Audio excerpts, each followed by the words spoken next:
Okay, so we all want to be in charge of our own lives, right? That feeling is at the very core of what we call self-determination. But what if I told you that for millions of people, this isn't just some feel-good motivational idea? What if I told you it's a hard-won, fundamental human right? Let's dive in. So let me ask you directly, what does it actually mean to you to be in charge of your own life? Is it making your own choices, setting your own goals, whatever just popped into your head? Hold on to that, because we're about to connect your personal answer to a much bigger and honestly, a much more urgent conversation. And this is where things get really interesting. The term self-determination kind of has a split personality. See, on one side, it's a psychological skill, the ability to set your own goals and go after them.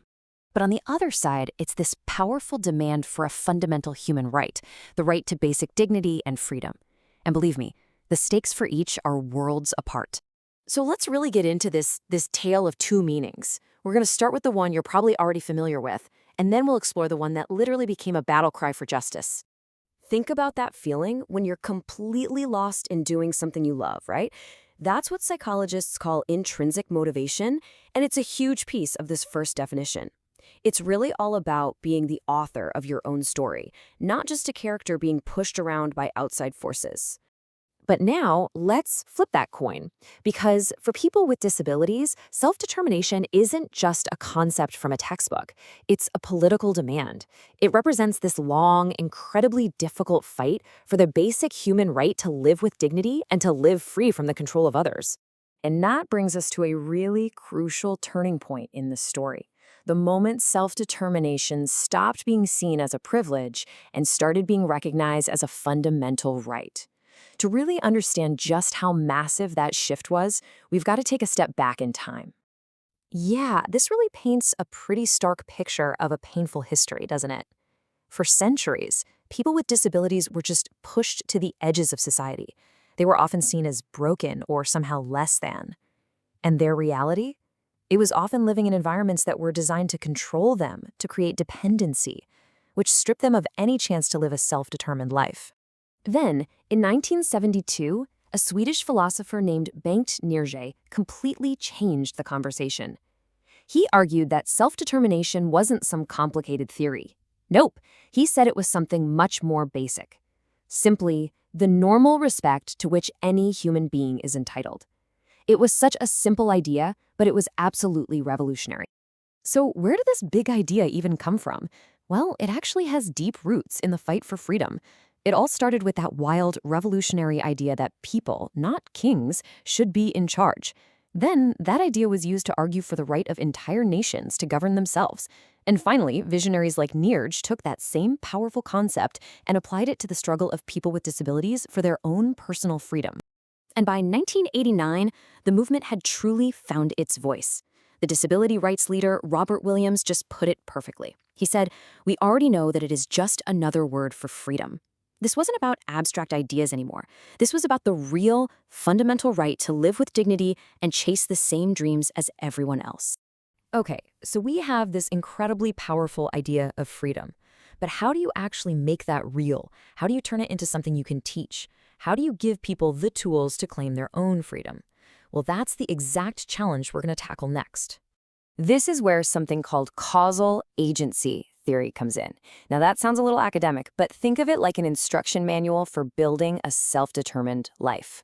It takes that big, abstract idea of freedom and breaks it down into a set of practical, teachable skills that empower people to become the real driving force, the causal agent in their own lives.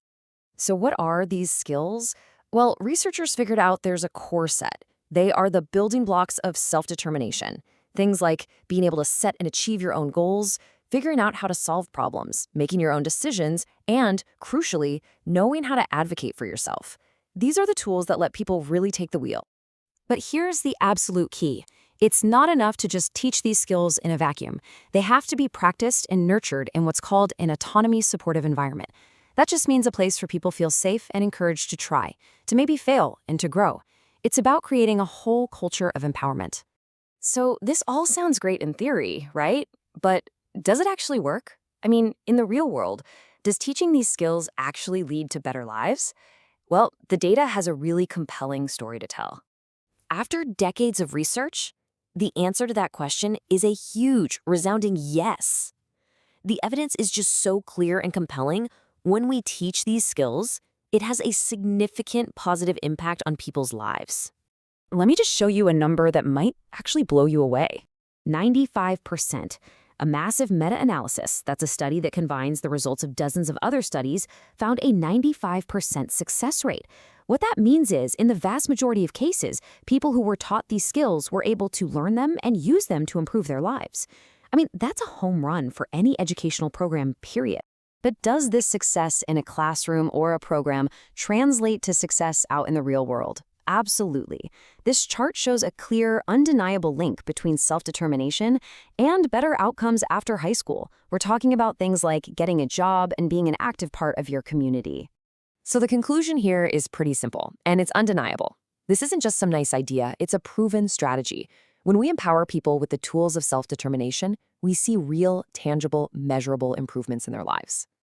So what's the bottom line here? Let's break it down. Self-determination is, first and foremost, a fundamental human right. But it's also a set of skills that can be taught and learned. It's not some fixed personality trait you're either born with or you're not. And maybe most importantly, we have the proof that it is a powerful catalyst for a better life. And that leaves us with one final question. If we have the knowledge and we have the tools to help people lead more self-determined lives, then what's our responsibility to make that a reality for everyone? Something to think about. Thanks for joining me.